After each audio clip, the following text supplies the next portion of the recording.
Hello and welcome to Rival Kingdoms Epic RPG PvP server. Today I'm just going to be going over some of the basics of getting started on our server. So first thing I'd like you to do is visit our website and please download our custom texture pack because it makes the server look a lot better. Now it's not required, it is just highly recommended. However, what is required is that you get a faction skin, but we'll go over that quite soon. But first, let's just go over the spawn a little bit. When you first spawn onto the server, you'll find yourself in this dream ball up in the sky. Basically, you're in a dreamlike state when you first enter the server, and you must wake up. So you're gonna just read over these signs, and you'll notice that there's a bookshelf here. If you right-click the bookshelves, it will allow you to read the rules here. As well as this one has some backstory. So keep an eye out for those bookshelves throughout the game. But what we want to do here is warp wake up. And right click and stand still for 5 seconds to initiate the warp. I bypass the 5-second delay because I'm currently an operator. But you will find yourself in this hillside cabin. It goes along with the backstory if you're interested in reading it, which adds to the lore. However, it's not fully necessary, so we'll just continue from here. Basically, you find yourself in this cabin and you can take a map. Let's have a look at that. Oh yeah, looking good. Lots of people with maps. Beautiful map. And then we can take a quest book.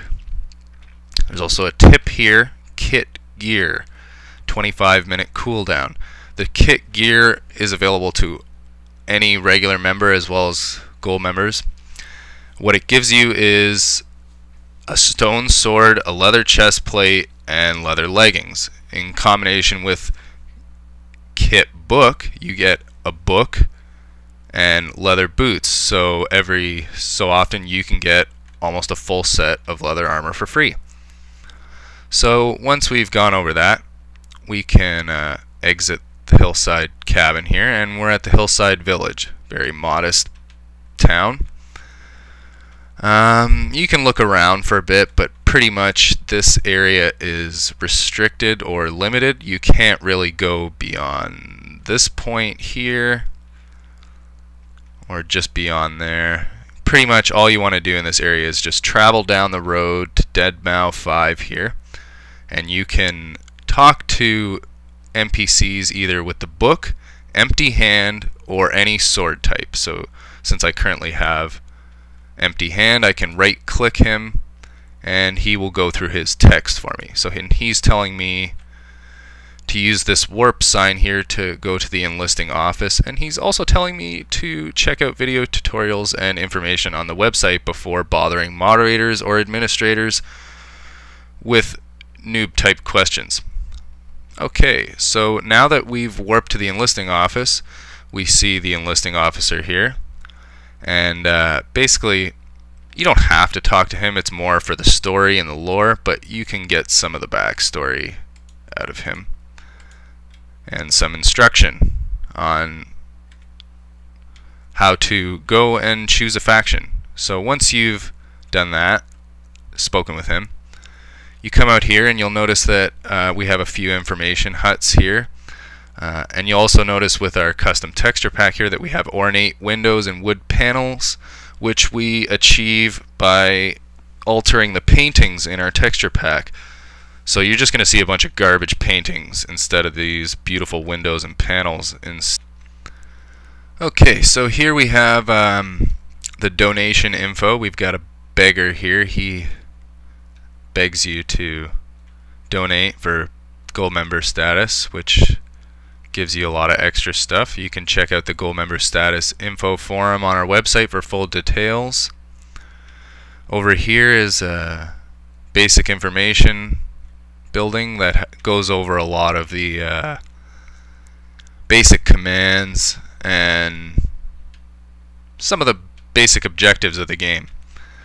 And as you can see here with our custom texture pack, we have these awesome banners which mark the different territories. So as you can see here, we've got blue faction territory banner, and red faction territory banner. So once you've gone through all that jazz, you're just going to want to go to the other side of the town here to the choose faction gates and say hello to our NPC friend Notch. He will tell you, please choose a faction, red or blue. I know you could spend the rest of your life worshipping me, but please choose a faction. Now you'll notice at this point it gives you a warning. You must get a colored skin. Red team equal red skin, blue equal blue skin. Download the skins from our website. So basically, I mean, you don't have to use one of our official server skins. You could customize your own, but basically the requirement for that is you have to clearly show your faction's color. At least 25% of the color has to be showing through armor clearly, so that the other team can differentiate you easily. So once you've done that, you're pretty much good to go, and you can choose a faction. If you don't do that ahead of time, there's a good chance a moderator or admin will put you into a prison cell until you do get a proper skin. So that being said, I'm just going to choose blue team since I am a blue administrator. So once you walk through these doors, you can't really go back. A good idea before choosing a faction would be to type /flist and see which faction has less. Currently red has none online. That's kind of embarrassing. I'll balance that later. So then we find ourselves in the starting zone for blue here, and it just basically tells you some commands again. It wants you to make sure that you're in blue. Now, if you had typed flist and blue had less people, you shouldn't have any problems joining blue. However, if blue has too many people, a moderator or administrator will have likely closed the faction and you will be forced to join red until blue has less people online, and then we can allow faction change. You will notice that the fleave command is disabled, preventing you from switching factions without permission. So from here we can click this warp Iron Island sign, which will bring us to main base. We can go back if we forgot any info, and we can also type /f-home once we are in a faction to take us to our faction home, which is Iron Island. So once we're ready, we exit out of this door. Now you'll see this way is to Phoenix Landing. That is the blue expansion town where regular members buy housing. And this way is to Iron Island and the Valley. So if you didn't hit F-home or the warp sign, you're going to want to just travel down this roadway over to Iron Island. I mean, I don't know, maybe you're not as lazy as some people and you want to just go for a stroll, take the long way, right? So, but then what's probably going to happen is you're going to get all the way to the door here and think, oh, let me in, I'm blue too, right? But no one's going to let you in because they need to keep the base safe. So you type /f-home once you get close to the gate, and regardless of if an enemy is within range or not, so long as you're in claimed territory, you can use this f-home command.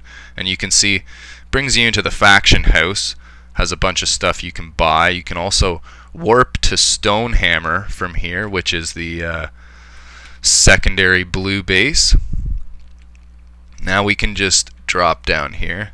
This drop prevents spawn camping. So if you're going to complain about spawn camping, don't bother, because it's set up so that you can't really get spawn camped. It's your own fault if you leave the room and get camped. So I mean, there's plenty of options. You can warp to Stonehammer, or you can warp to blue, which is the PvP free zone.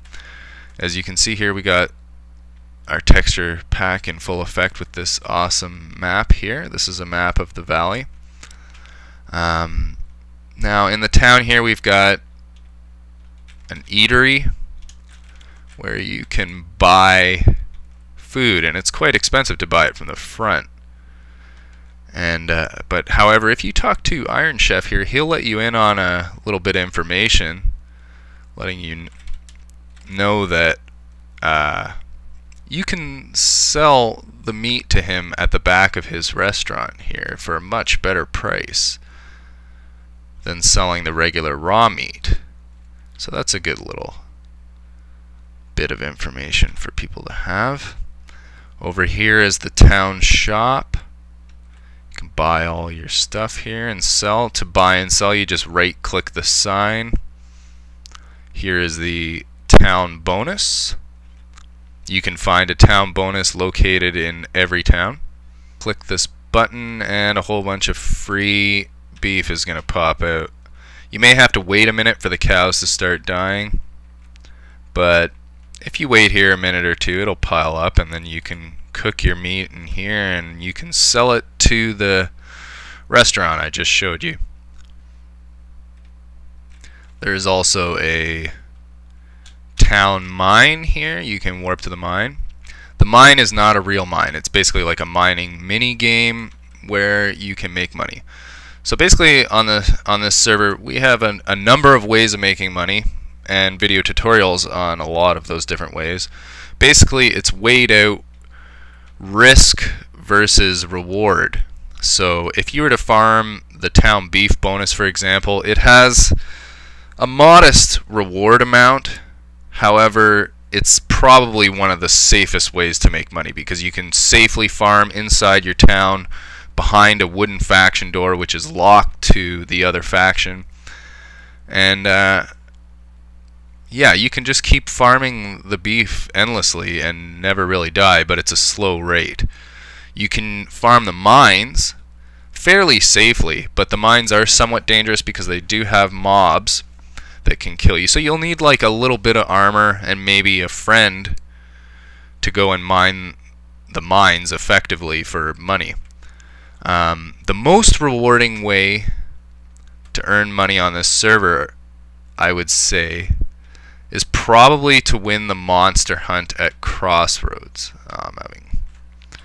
Okay, so here we are at Crossroads, the neutral town in between the two factions, which is contested territory. The two factions constantly fight over this town in order to gain better prices on mob drops, as seen here, and better sell and buy prices on various items. Also, this is where the monster hunt takes place, as I had mentioned earlier. There's an event every other night called the Monster Hunt, where if you type /hunt when it's announced, you will sign up for the event, and it will reward you points for killing monsters and players. The top 3 players with the most points will win prizes once the sun rises and the monster hunt is over. The top prize is 8 to 16 redstone, which sells for $10 each, so that's $160 value, as well as an ender pearl, $45 value, and a gold chest plate as a bonus.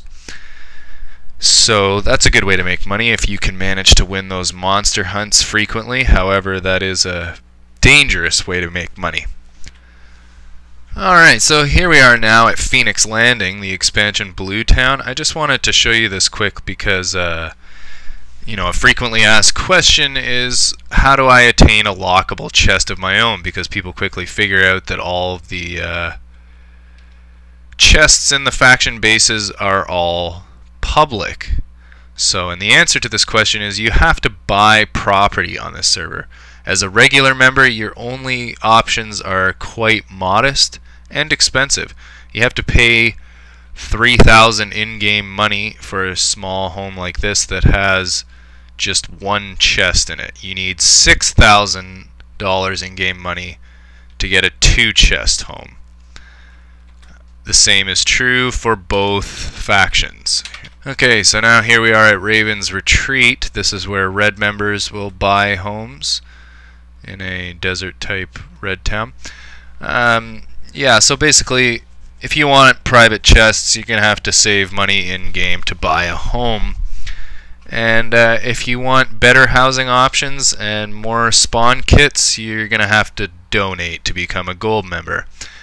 For full information on gold member status, please check out our forum sticky thread entitled Gold Member Status Forum.